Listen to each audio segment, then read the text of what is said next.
and welcome to When Burnout Becomes Reality podcast, a podcast born out of my own personal experience of burnout, compassion fatigue, and vicarious trauma as a caregiving professional. This podcast showcases both lived experience guests and also guests who are in the field of burnout, compassion fatigue, and vicarious trauma, including myself from Burnout Psychology Support.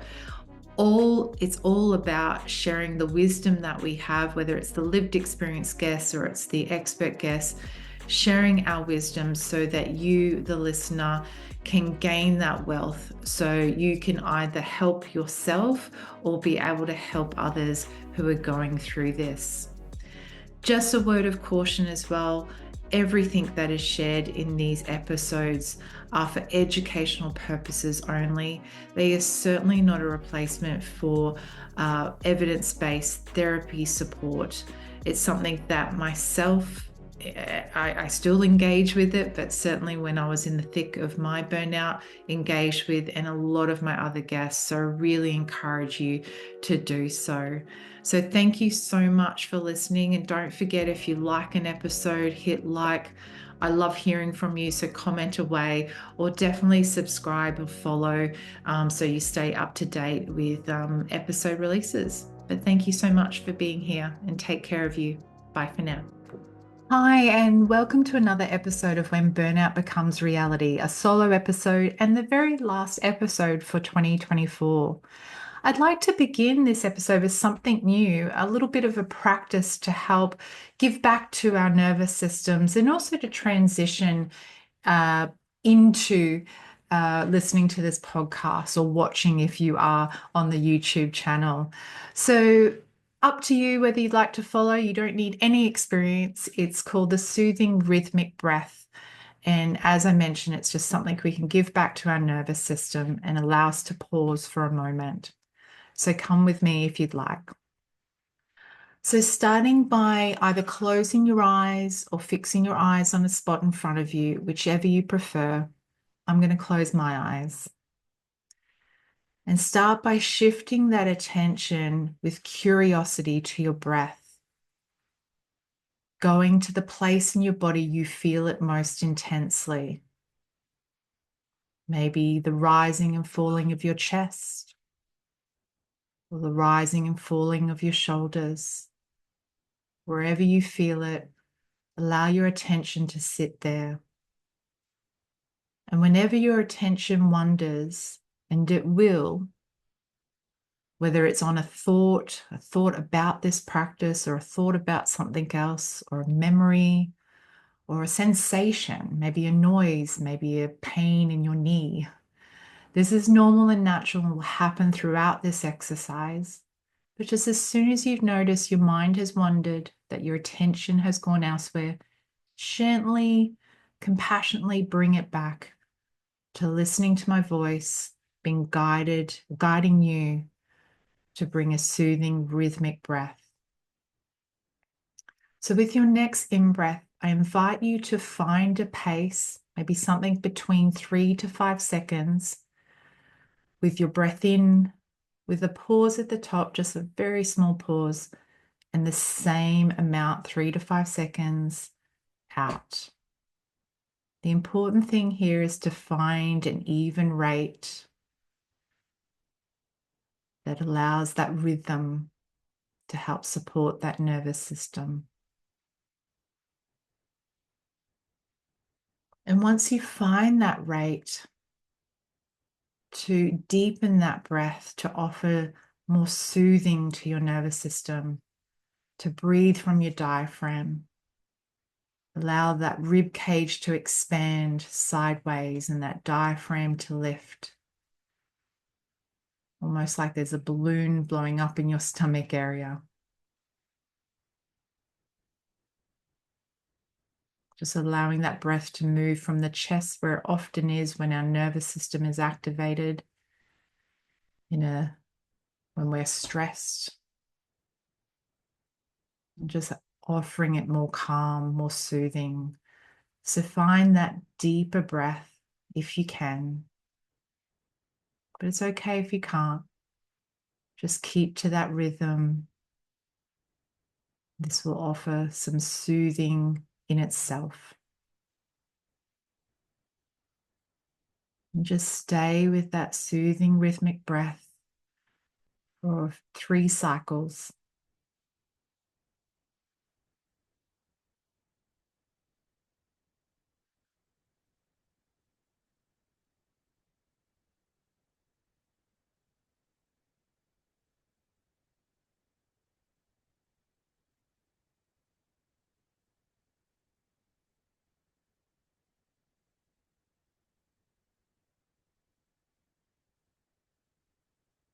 And when you're ready, and only when you're ready, open your eyes or bring your gaze back into your space. There you have it. Thanks for joining in with that.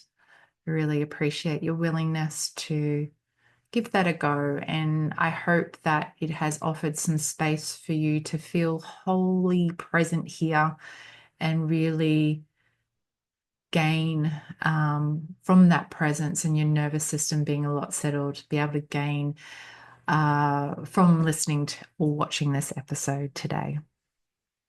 I really find that this practice offers that even in the busiest times, and let's face it, with Christmas coming up, we're in one of the busiest times of year, that, but also a time of year that can be very stressful, or we're already feeling the weight of the year.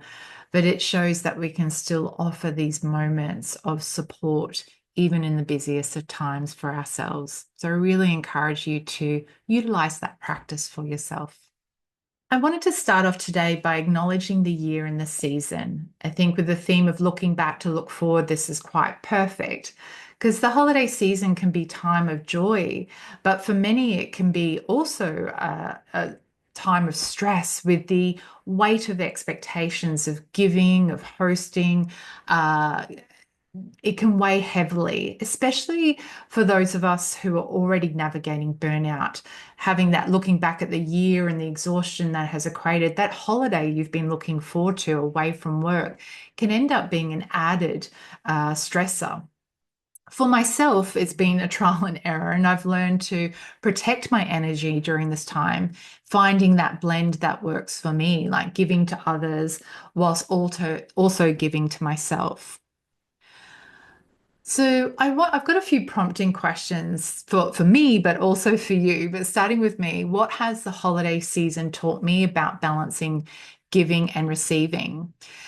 For me, this one brings up that, and I think this answers this, but for me, balancing giving and receiving, I'm thinking more of the social connection.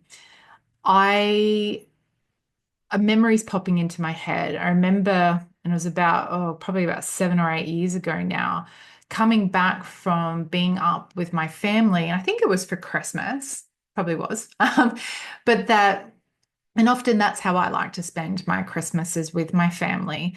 And I felt quite depressed. That's how I labeled it. I was quite, uh, just for a few days, like feeling really low. And at the time, I wasn't quite sure why. It's like I've just been up with my family. I've had a break. I've been away from work and that responsibility. I haven't, had to do anything up there except just be with my family. It just didn't make sense. And what I've come to realize is that giving when I'm socially connecting with others, that as an introvert, that is quite a lot because my energy gets taken by that, even though it's something really important to me and I love my people.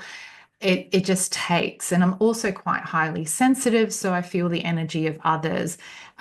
So whatever they're feeling, I feel that. So being around that family, and feeling all that they're feeling, it can be quite stressful on my body, on my nervous system. So it makes complete sense now that I crashed, and was feeling quite down afterwards. Now that that makes sense to me, I also have worked on giving back to myself. So I'm not just giving to others, but I'm receiving what I need and controlling what I can control because I can't make other people give me what I need, but I can give that to myself, which for me is solitude. Introverts need time on their own. So if you're an introvert, you'll get this. And if you haven't heard this before, try it out. You might find it a blessing. It is for me. So I work in that need and I've let go of any guilt with that and expectations that I should be with my family at all times when they're here or I'm visiting. But more, well, this is what I need, and this enables quality time, maybe not quantity time, but quality time. So I feel like that balances the giving and receiving part for me. My next question for myself is how have I protect my energy in the past busy seasons and what worked well? Well, I think I've shared one already there with you about that solitude time, and that's a big one for me. And I've worked that in for this season as well. Uh, I think, I mean, I think that's the biggest one. I don't think there's anything else that to protect my energy. I mean, of course, I make sure that I suppose the other thing is I don't put, yeah, that's probably the other thing is I let go of any expectations. I have, I'm mindful of what I would like and what's important to me about the holiday seasons. And for me, it's about connecting, about sharing, being with each other. Uh, and my love language is a lot of it's about being present and about checking in, and it's about uh, for me, it's language a lot and just talking and being there. I do give some gifts, but I'm not a huge gift giver. But my gifts are just that presence and being there and helping and supporting, being, cooking or whatever it might be, helping out. But I let go of that expectation that it needs to be a certain way or that I need to be a certain way. I let go of that rigidity and allow things to be however they may fall and follow with that value system, what's important and how I want to be, in those moments with my loved ones. I hope that makes sense. But hey, I've got some questions for you to help reflect on this season as well. So, first question, how does the holiday season feel for you? Do you find it energizing or draining? So you may want to pause and explore that. And my second question, what small ways can you create balance or blend this season to protect your energy whilst also being there for others? Hi there, a small intrusion to share with you my book, Nothing Left to Give. I know it comes up in the show sometimes, so I wanted to share with you a little bit about this book. So, this is the book that I wrote, well, basically, the journals I kept while I was burnt out and made the commitment to overhaul my life in order to undo the very things that got me burnt out in the first place. So, perfectionism, people pleasing, very good at nurturing others, but not myself, or allowing others to nurture me, just to name a few. And I've also included the practices that I like to call wellness practices that supported me along the way to getting better. So I hope my story at least helps you not feel so alone in this. And helps you along the way. So available on Amazon, but other online retailers as well. I'll leave the link to where you can purchase the book in the show notes. Thank you for allowing me to abruptly and rudely interrupt your episode, but now back to the episode. Take care of you. I also wanted to talk today about my journey with the podcast and burnout. And this is, again, fits the theme of looking back to look forward. Looking back, I can see that this podcast mirrored my personal journey with burnout. It started out as a way to connect during a time when I felt completely isolated in my burnout recovery, when it hit its peak and I was out there on my own, lands unknown, as I called it, and trying to find my way. And starting the podcast was a way to facilitate the helper in me who needed to step back from helping in the way that I had, which was providing therapy as a psychologist. but being able to help others by sharing my story and having other people come on the podcast and share their stories, whilst also giving back to me and helping me by breaking that isolation. And I've learnt so much from other people's stories. And as I grew and grew out of the burnout and moved into more of the business space and providing therapy for people with burnout, I started interviewing people with knowledge and wisdom in the burnout space. So, as a burnout therapist, I started to learn from them. So, and and others listening, learning from that as well. So it's well, I'm not sure about a roller coaster. It's been a real stabilizing part of my recovery and my growth because it allowed me to still help. And when I decided to move back into the helping industry to to learn and grow, which is a really big value system of mine. But it also helped my creative side, which was completely neglected when I burnt, or before I burnt out. It was part of the problem that my work life and my personal life did not facilitate creativity. And this is a big part of me. So learning how to do a podcast and creating this has helped facilitate that as well. So again, I've got some prompting questions for me, but also for you. For me, how has the podcast helped me grow personally and professionally? I think I've shared a little bit already about that, but I think how has it helped me grow?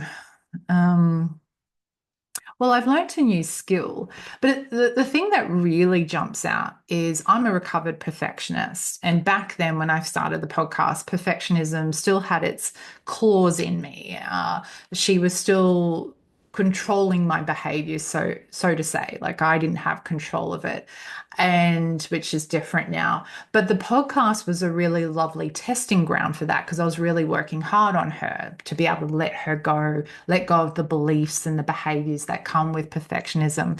And so, yeah, the podcast has been a training ground to of imperfectness, if that's a word, because someone had said to me, given the advice, oh, actually, it was Dr. Haley D. Quinn, who I've had on the podcast. She shared with me that it doesn't have to be perfect. It doesn't have to be, wrapped up with a nice red bow that you can just start. Like I didn't even have a microphone. I was just using my husband's old Apple, I think, earphones, like, and I think I was using those up until I actually won this microphone. And yeah, the audio hasn't always been great, like that it's okay to be imperfect. And actually it's important, especially in this burnout space, to demonstrate that. So I think that's what the podcast has taught me personally, is one of the biggest lessons. And professionally, I think so too. I think as professionals, it's really important to be able to work on and let go of perfectionism because it's definitely a big cause and contributing factor of burnout. So it's helped me in both spaces. What have been the most rewarding moments of hosting when burnout becomes reality? Oh, immediately my heart just went, the people I've met, because this was another big thing in my burnout, or what, contributed to my burnout is that I was isolated, but often I was by choice. Like my anxiety around networking and connecting with others, and my internalized fear of being judged and shamed stopped me from connecting with others in a real meaningful way, people that I can learn from, whether it's through their experiences or through their professional knowledge and wisdom. So the most rewarding has been the connections, amazing people that I have met, and I that's what I look forward to from doing the podcast too, like is the connection. Now over to you, questions for you. When you reflect on your year, what are you most proud of? And what has helped you to grow or heal this year? So thinking about that burnout and what you've been experiencing, even if you're like, minimizing it because it's not only really small, don't minimize it. What has helped you grow or heal this year? Maybe it's a habit you've put in or a habit that you've gotten rid of or made some changes to. Like maybe instead of having that drink every night, now you have it only a couple of nights during the week, whatever that might be. Now, I'd like to talk about more moving forward, embracing change, the next chapter. And in this, I want to share the changes that are happening here for the pod. In March 2025, when I come back from a brief break from the podcast, from producing it, the focus of when burnout becomes reality is going to change. It's going to still be about burnout, but the focus is going to be on midlife women.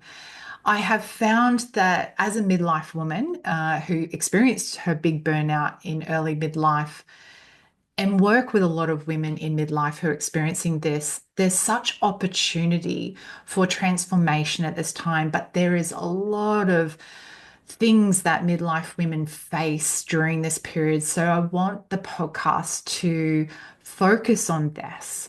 I will have, certainly solo episodes, but episodes where people come in and share their wisdom, whether it's lived experience or they work in an area that can really help midlife women who are burnt out. So, yeah, I'm embracing that change. And to be honest, I am someone who actually does change pretty well, which is so funny because when it actually comes to changes to my daily routine, no, I don't. Just ask my husband. I lose my shit. I mean, I contain it, but inside I'm like, oh. If he suddenly goes, hey, we need to do this, I'm like, no, I've already got my plan for the day. It's not happening. It's not, it hasn't been I haven't been told 24 hours ago because and so it's not happening unless it's an emergency. So yeah, on a day-to-day basis, I do not do change well, but big changes, like, overhauling my life. Not that it was easy, it was still hard, but that when I am consciously choosing it, I suppose that, yeah, I was just thinking certain ones where I didn't consciously choose but was forced to. No, that wasn't easy. But when I consciously choose to change, like I am with this podcast, and have really thought it through and connected with my values, yes, change is not so hard for me. So, some prompting questions for myself here just to unpack this. What inspired me to focus on midlife women and burnout? I think I've shared a bit around that already, but hmm, I think one of the things that I've often been driven by in working in this space of human behavioral change, which psychology is always been inspired, not that I was connected with this, but I am now more so than ever, is it's due to my own lived experience. I was drawn to psychology and studying human behavior because at the time I was really lost and didn't know what I wanted to do, and there was pressure around to kind of know what to do. I was in, I think, my early 20s. It's like, why don't you know what you want to do? Um, Everyone else does. And I had already struggled with mental health at that point. I had suffered depression. I undiagnosable functional anxiety probably at the time, but definitely clinical depression. And I think I was just really interested in studying human behavior. I felt like it would help me make more sense of the world, more sense of other people because I had struggled socially. Uh, yeah, and once I started learning it, and I was always a great learner, so it was a comfort as well. Although I was very anxious about doing uni because I didn't think I was smart enough, yeah, it was a good space. Now I feel like, have I answered the question? What inspired me to focus? I think because, yeah, lived experience. I an interest. I want to learn. It's a space that I'm learning and I'm growing in, that there's a need.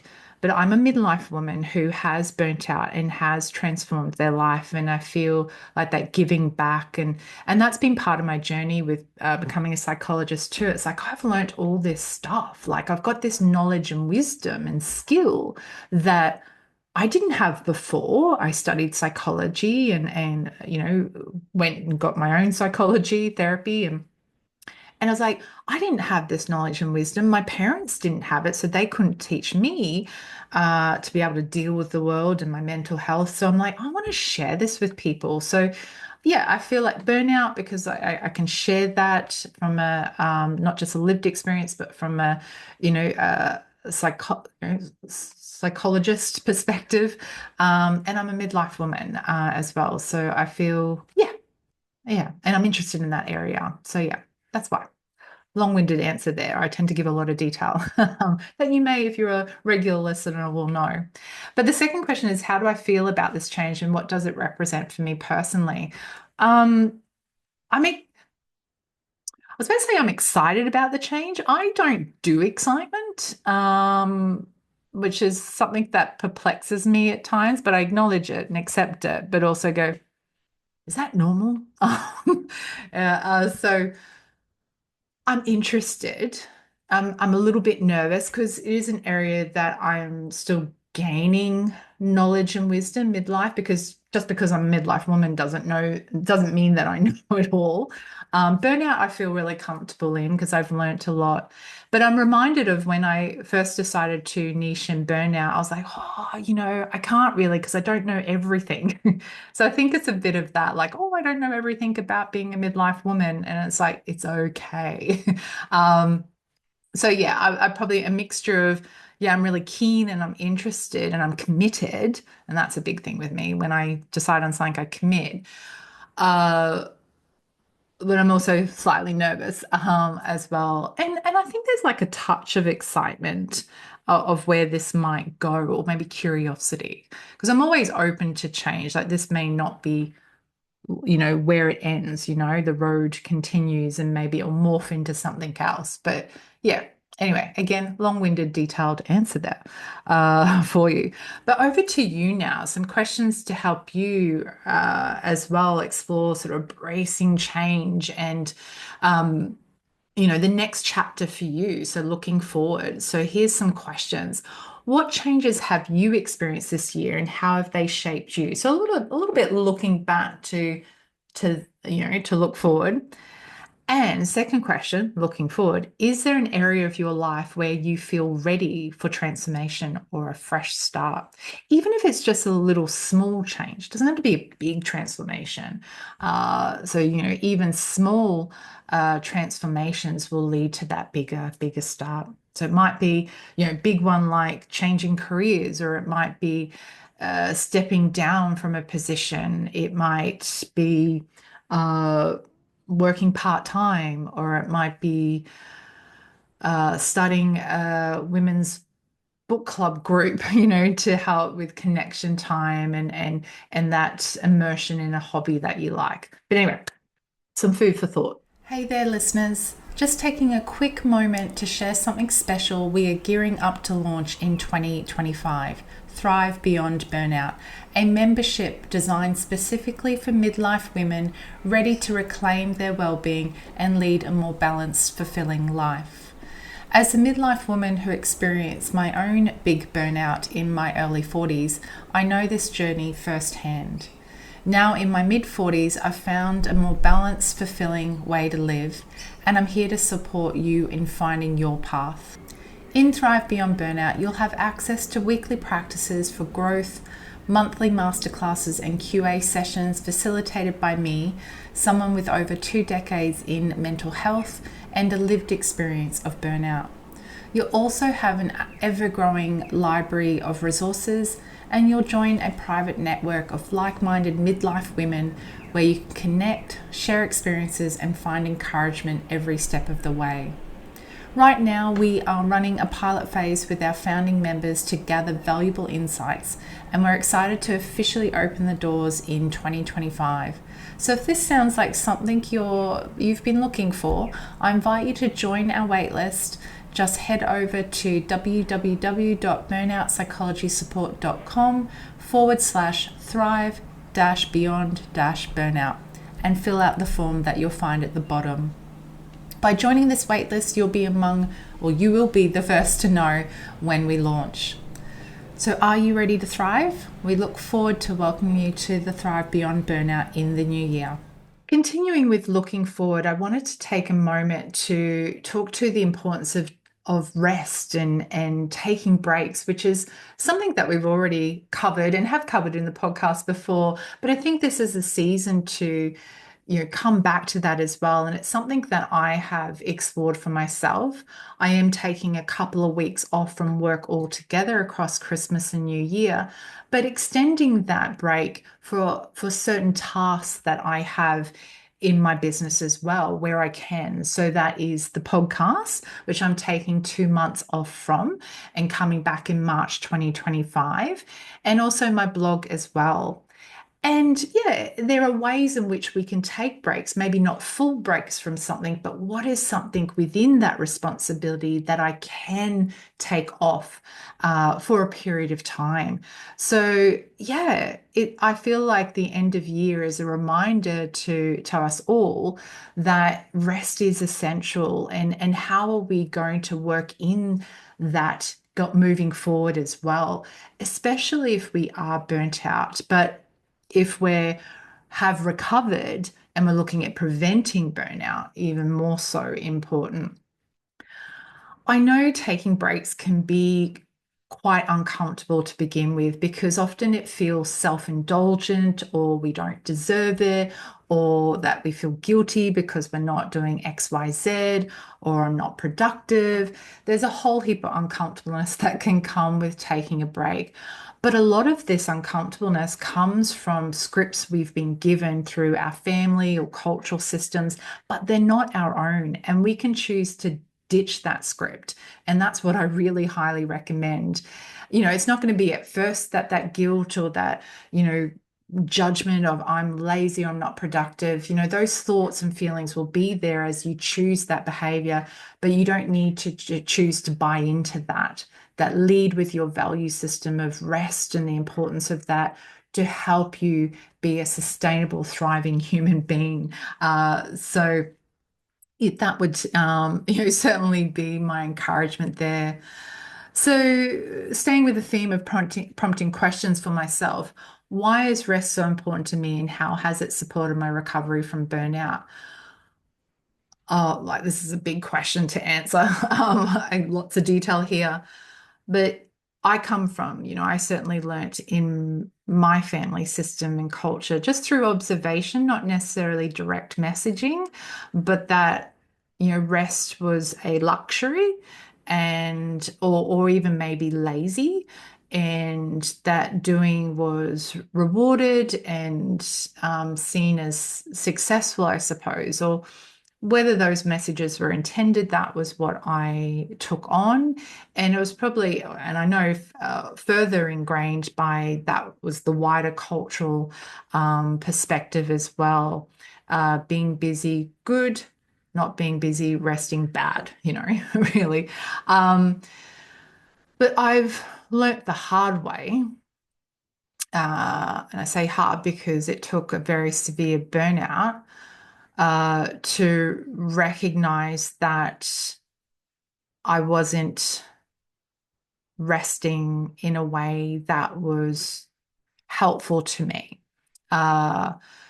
So it's just essential. It's a really simple message. Like there's just no ifs or buts about it. No matter how I feel about rest, which I feel really great about it now, it's just essential. And rest doesn't look like doing nothing. Rest could be me moving from a very mentally taxing task and doing something quite passive, like watching a TV show that is quite enjoyable for me and doesn't have any sort of mental or emotional load because I've watched it before. It's so rest could be just resting that mental load and doing something else, or it could be, you know, connecting with someone because I haven't had that. So, connecting and doing that as rest. But then when I'm finding I'm overloaded with that solitude. So rest can look like many things. Sometimes even rest to me looks like doing chores. And past me would be like, what the? Like, your chores is rest. But again, what I mean is like if I've been working, seeing clients, a lot of connection, a lot of emotional, mental attunement, uh, going out and putting washing on the line is a rest from that. I'm moving my body, I'm physically, moving. Um, I'm out in the sun, so I'm getting some sun time, smelling, the fresh air, getting outside of my, four walls. Usually my dogs are out with me, so there's a bit of connection there. So rest is, and I have a whole episode actually on rest from a guest who is a coach over in Canada, no, America, and she spoke to rest. Really recommend that episode. Go back and listen to that whilst I'm on a break. But anyway, there you go, another detailed answer there. How do I want to spend this time away to truly recharge and reset? I know that the 2 weeks off is not going to be enough for me, and I'm sure I'm not the same person in that boat. Starting my own business has not given me the luxury of being able to take like long breaks like I used to. Uh, it will hopefully happen, building the business up, so it won't be forever. But for now, there's not a lot of extended time away from work. But what I do is things like this, taking breaks from certain tasks in my work to take the load off. Or if I'm light one week with clients, that I don't take on a new client. So this time of year, but how I want to spend this time in this break is just to truly switch off, like have no work devices, to put holiday, email automatic responses, and just to fill that time with connection, with solitude, with fun, with joy. Yeah, just whatever freedom, basically, to do whatever I want. I've got certain events to turn up to, but there's a lot of free time as well. So nothing in that, like haven't filled all those spaces with things. So that's how I want to spend the time. So over to you. How do you feel about taking breaks? So what's your relationship like with breaks? Is it something that you prioritize, or does it, and if not, does it feel difficult when you do it, that uncomfortableness that we talked about? And what's one small way you can create space for rest in your life right now? Maybe it might look like some of those ways that I talked about. Rest does not have to be nothing, doing nothing. It's just being really nuanced about the type of rest that you need and what you need rest from. Um, hmm.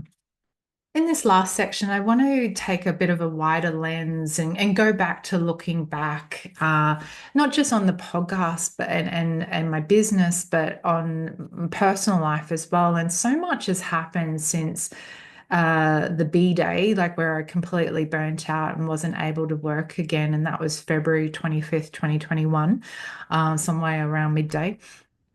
That so much has changed. I mean, I was severely unwell and focused on getting well for 3 or 4 months, and that continued as I ventured back into some part-time work in a non-clinical role. uh, then deciding about a couple of years later, through a lot of reflective practice, to move back into the therapy space and to practice in this niche area of burnout, and moving forward into this next chapter of moving more into this midlife women burnt out space. There's just so much evolution that has happened, that so much change and evolving of self. And I think, well, I know I've learned a lot about myself and the strength and resilience I have, but that, yeah, my ability to get through things, and that I'll be okay, no matter what. Uh, and just some prompting questions I have here to help me kind of explore this as I, take that wider lens.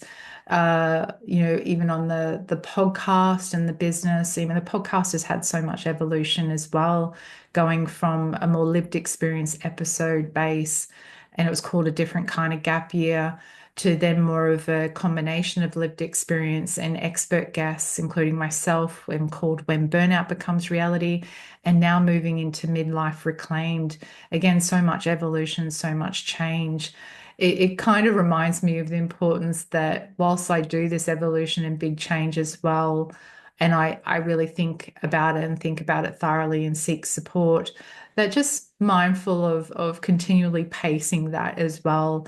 But I think that is a necessity for me. It's not for everybody. I think that's what I'm learning, and that's what maybe I'm grateful for. Because that's one of my prompting questions here. What am I most grateful for over this year? But before as well, as just my ability to evolve, but also giving myself space to do that, because I think I know I was stuck and I was trapped. Part of my burnout was that I was stuck and trapped on a road that wasn't consciously chosen and I wasn't consciously connected to, that I feel like, well, I know that I'm more consciously connected to myself and my values and what I want. And when I don't know that, I take the time to explore that and the space needed to do that and the rest or whatever else. So yeah, I'm grateful for all of that. And I hope to bring that into the next chapter of my life as well, to continue to evolve,